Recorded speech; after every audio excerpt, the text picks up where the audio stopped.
Would it be helpful to have 5 tips for managing your triggers around family gatherings during the holiday season? I hope so.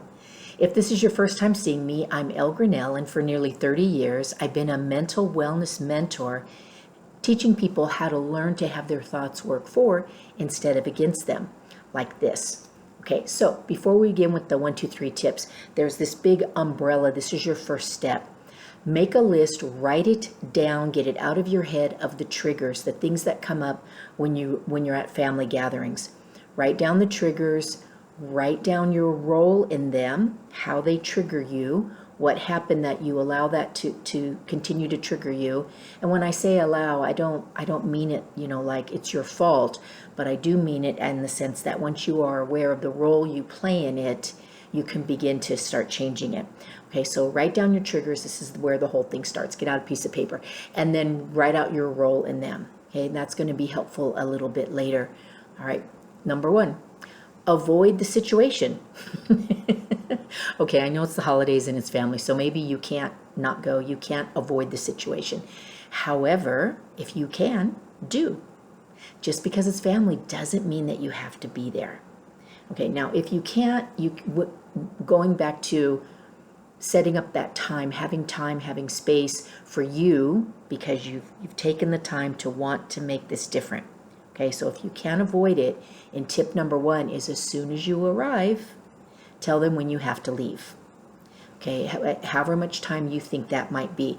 Now, I know there's like a reasonable amount of time that your family might find acceptable, and so that's on you to figure out what that is. 30 minutes, I would say probably not more than 2 hours. Okay, so let them know that you have a time that you need to be leaving.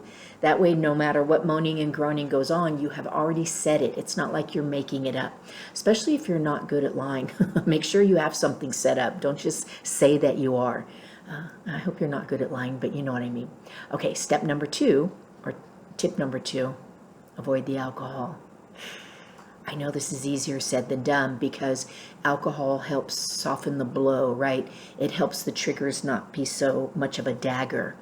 However, when we are not sober, we often don't respond, we react. And reacting is where the fights begin. When you choose to stay sober during these events that you know can be triggering, you can see things from a slightly more high vibe level. You can see these things coming and you can deflect them and sidestep them. And the people that are drunk most of the time don't even notice.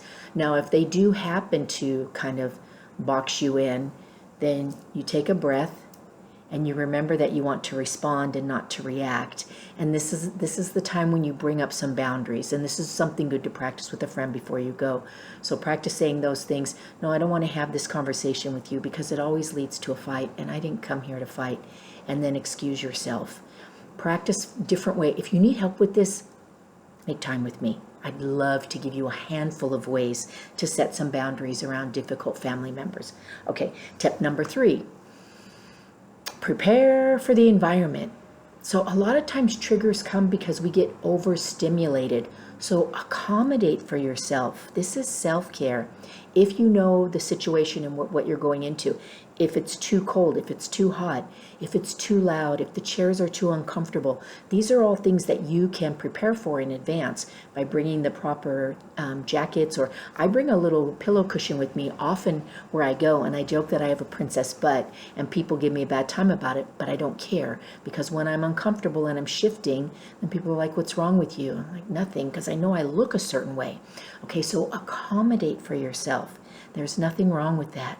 Also, in these accommodations, stay as far away from those people that are triggering as possible. Don't sit by them. Don't try never, to be too close to them, to join the circle that they're talking in. I know we might be tempted, but remember, you're accommodating for yourself to keep you not only comfortable physically, right, but comfortably emotionally, psychologically, whatever you'd like to say. Okay, tip number 4, avoid the drama. This goes back to your umbrella thing. When you look at your triggers and you're rolling them, now that you're also sober, you can start to see where this spiral is going, and you can sidestep it, like I said before, and not have to get stuck in it.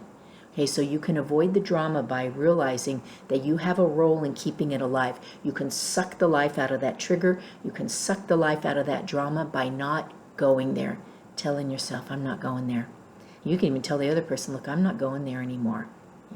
I'm 61 years old and I'm not playing that game anymore.